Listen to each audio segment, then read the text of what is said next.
Now, being Jewish and a football fan, I'm sure you'd expect me to be wandering down here to White Hart Lane every weekend to see my beloved Spurs.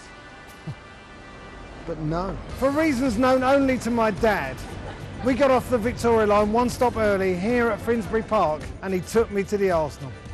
And for that, I am eternally grateful. I don't have a lot in common with Spurs fans. I like to think I'm well-read, erudite, compassionate. I just wouldn't fit in down here. But they do have a large number of Jewish supporters. They have been and are presently owned by Jews. Perhaps Spurs' determination to stay in the Europa League and play their Premier League games on a Sunday is their way of trying to accommodate their Jewish fans' Sabbath on a Saturday. Some Spurs fans call themselves Yidos. I know they say that they've adopted the word after being abused with it in the 1970s and turned its meaning around. But I don't think they've completely thought through the malevolence of opposing football fans. I've come to meet some hardened Spurs fans to get their thoughts on all this.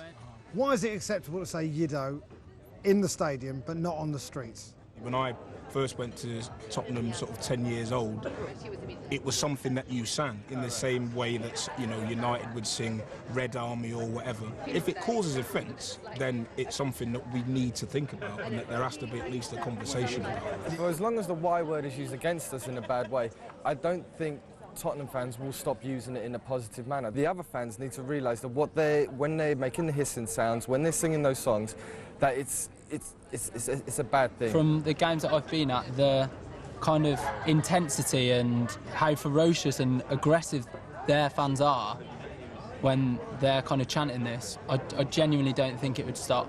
We have to put up with the chants, we have to put up the hissing. But the moment that stops, I honestly believe is the moment we will probably let that word go. I've never agreed with Spurs fans so much. This is slightly weird for me. I think we should have a kick-off afterwards. You know. We'll have a tear up afterwards. after the chat, yeah, we'll have a couple more beers.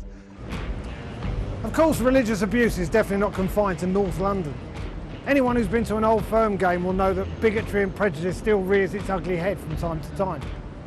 I went to a Celtic Rangers game once and I was in a Celtic pub after the game, and this guy comes up to me and he says, "Hey, just you remember, this is not about football, this is about 800 years of oppression."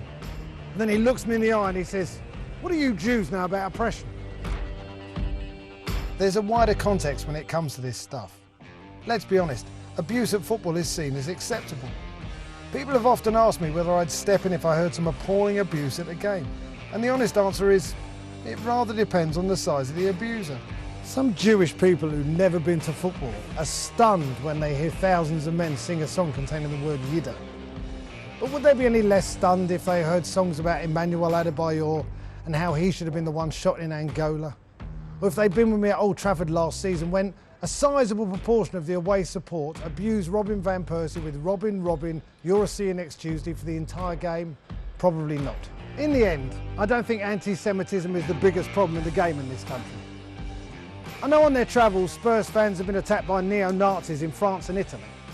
But whether this has anything to do with them identifying themselves as Yidos is difficult to say. On balance, would it be better if Spurs fans found a different way of celebrating their Jewish roots? Probably. But they hardly like to listen to me, are they?